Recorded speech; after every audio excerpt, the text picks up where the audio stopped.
Hello, I'm Kyle Young, and I have two more amazing editors at different devotional kind of magazine type companies. And I'm excited to introduce to you to Steve and Courtney. And they're going to share a little bit more about their companies, who they are, and so you can get to know them. And so when you come to Write to Publish this year, you not only know names, you know faces, and we look like people that you want to know and talk to, and you recognize that we are friendly people. So I'm going to start with Steve. Steve, can you tell us a little bit more about yourself and your company? All right, Steve Bootsma. I'm the executive director of the Calvinist Cadet Corps, which is a Christian boys club organization. We work in churches across North America, Canada, and the U.S., as well as around the world, Ukraine, Australia, Kenya. And the editor part of my job is we have a boys magazine called Cadet Quest. It's published for boys aged 9 through 13 or so. We publish 7 issues a year.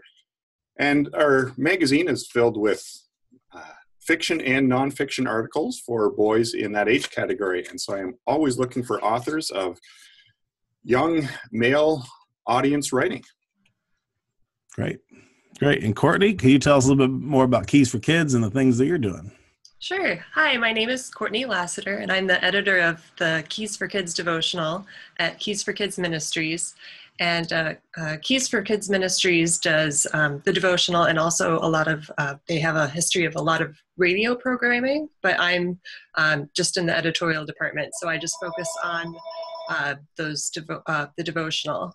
And it's been around for about 35 years. It's for ages 6 to 12, and we have a short devotional every day that is a fictional story, but then it usually has some sort of illustration that helps kids think about a spiritual concept in a more tangible way. And then there's some questions at the end, and also a daily verse for kids to take away as well. I'm sorry, I don't have one right in front of me. I forgot to bring one, but it's a quarterly. It's a printed quarterly, so we have it out every 3 months, and then it's also online as well. And we're always looking for new stories and authors to have to publish in our quarterly. And we're also right now developing a teen devotional as well. So I don't know if you want me to talk about yes, that go for it. Oh, okay, so we'll be we're looking for submissions for that as well. Right now we're focusing on a sample, so we're putting together a sample that we're going to use for to get feedback from ministry leaders, teens, parents, and then once we kind of get some feedback and get a better idea of what we want to do with it, then I'm hoping later this summer or in the fall possibly we'll actually have it open for regular submissions, and actually we're hoping to launch it next year. So if you're interested in writing for teens or kids, we want your stories. Great. I know I have one of your Keys for Kids magazines in my office. Oh, really? Oh, that'd be great. I'm not sure if it's with okay. Where it's at. It's in a pile, but I know I brought it in my... I'm borrowing someone else's office because I'm in a more open area, so that's why I don't have one right next to me. I have a massive pile. You can't see it on the floor of stuff from Florida and other conferences. And I know you're in there because I have like 10 of them, because every time I see you, I grab one. Okay. And I give it to my kids. So I always appreciate it. Well, tell us kind of a little bit more about yourself. Let's hear like a unique thing about yourself. Steve, what's something unique about you? I'm a Canadian who married a Brazilian who now lives in the States. So whenever I travel anywhere and people are commenting about the political situation, I can honestly say it's not mine. It's not me. I'm a person of no fixed country. So, well, great. Well, we're glad that you live here. So that's wonderful. Hey, Courtney, what's something interesting about you? So you can't tell from this video, but I'm 6 feet tall. However, I cannot play basketball. I've never been able to play basketball. I still get people who walk up to me in grocery stores saying, "Oh, do you play basketball?" No, I can't. I'm sorry. I can't get the ball in the basket. So volleyball, I sometimes get asked about volleyball too. That's even worse. So. Oh, wow. Wow. So, well, yeah, I mean, you are tall. I remember when I was filming you, we had to like hold the camera up. Right. She's tall. So. Yep. Yeah, but I didn't think that. So, because Yes. I've learned that you don't normally think that about Right. people.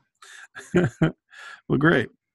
Well, as we go to conference time here at Right to Publish, what are some things that you can give advice to people who sit down with you to talk about your project?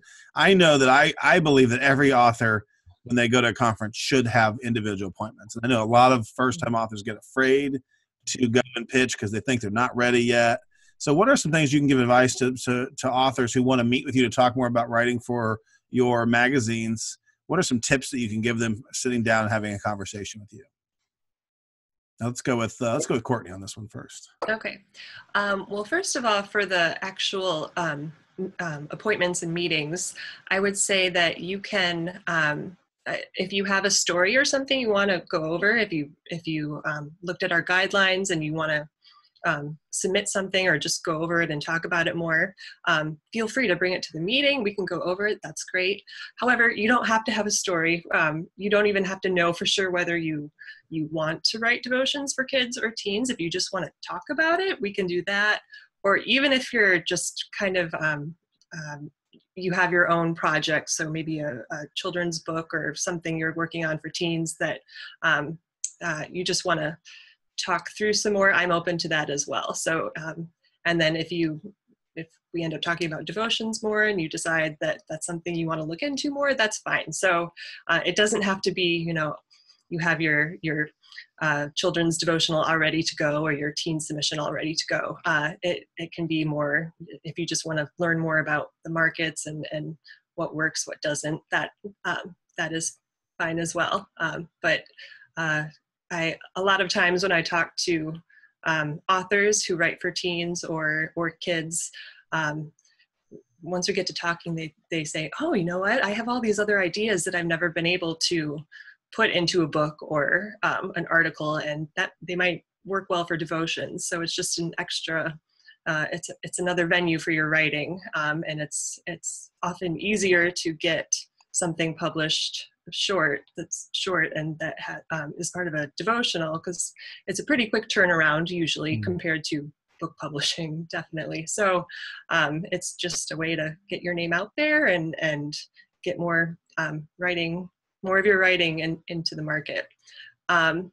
As far as submissions go, so what you're actually writing for, if you decide to write a story or devotion for us, I would say that we're always looking for very gospel-centered stories. We want our devotions to be not just moralistic and talking about, God wants us to do this, so that's what you have to do, but just focus on Jesus and what he did for us and how he sends his spirit to help us to do what's right. So,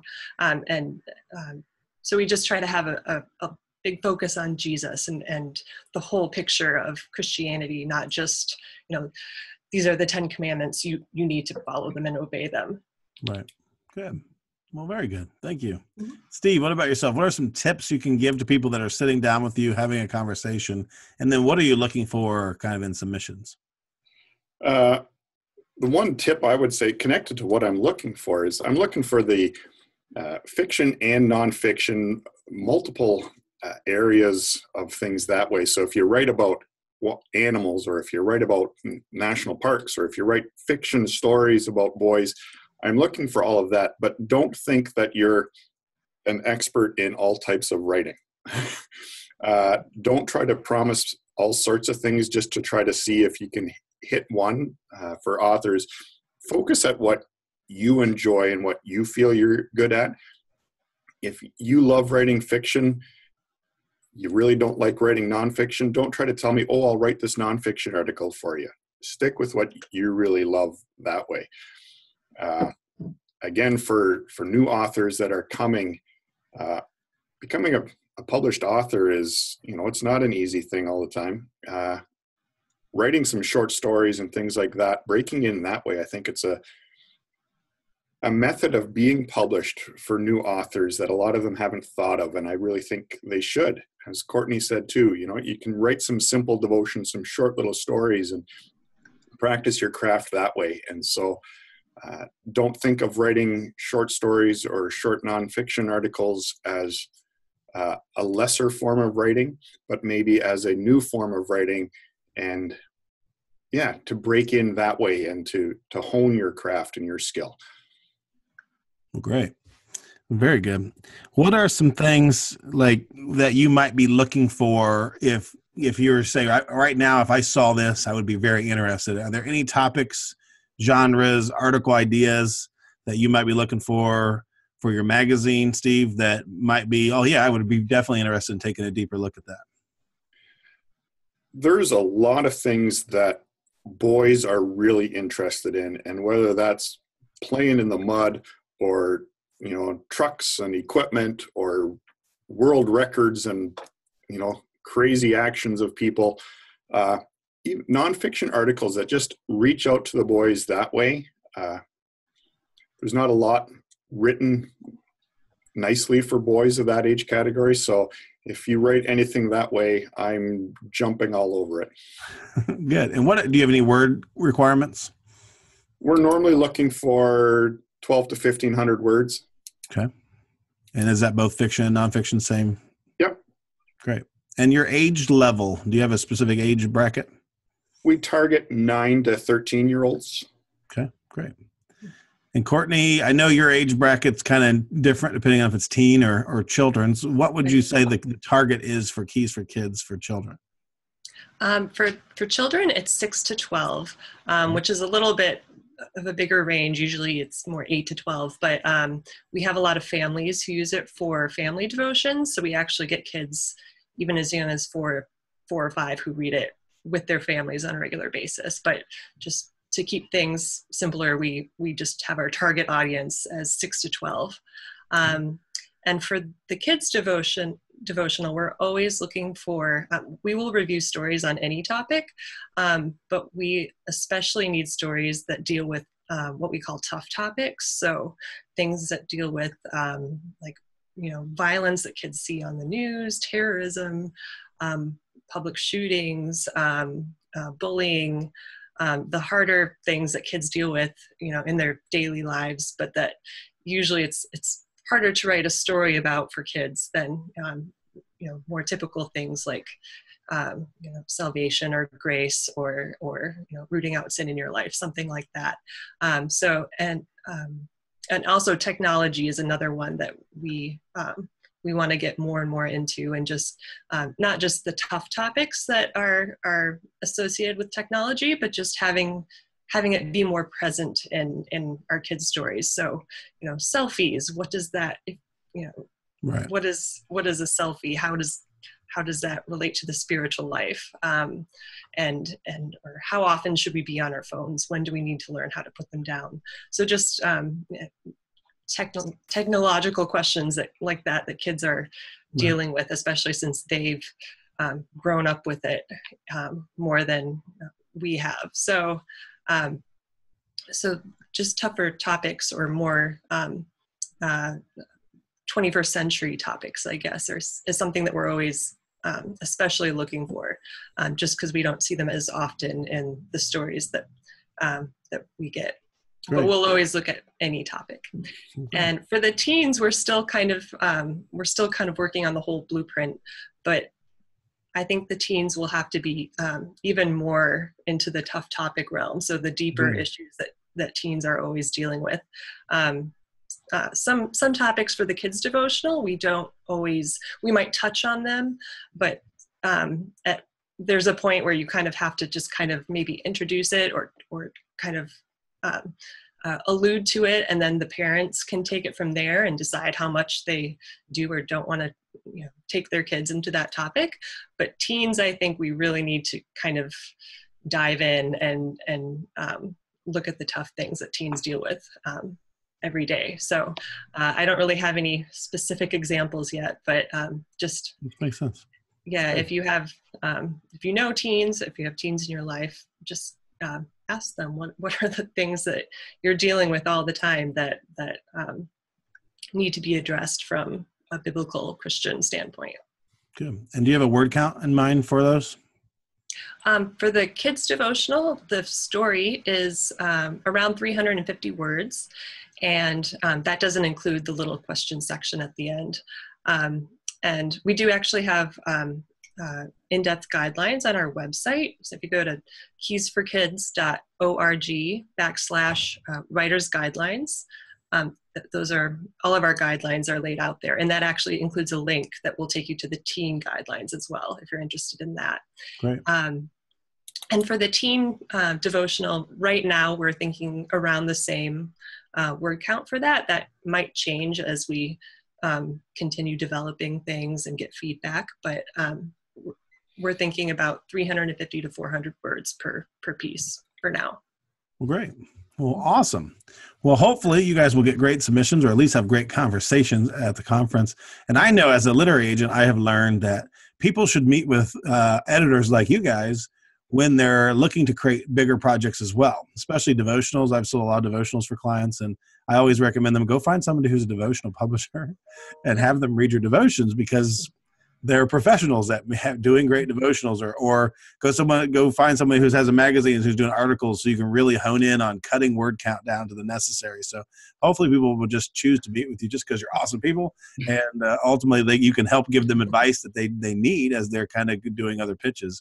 And I even try to recommend go meet with people to get some advice before you go have other pitches too, such as like an editing house who's buying a devotional product for a full-length book. So hopefully people will take you guys up on those offers to pitch to you and write for you, and hopefully it'll be a great conference for you guys at Write to Publish. I know I'm excited to see you guys in person again, and we'll have a great conference this year. So please, if you're watching this, we'll see you in June at Write to Publish, and we hope you join us. And Steve and Courtney, thanks for taking time to just talk with us and share more about your companies. And remember, everybody, say you saw them on the video and you're excited to meet them in person. They'll be glad to hear that. Thank you, guys. Thank you. Thanks, Kyle.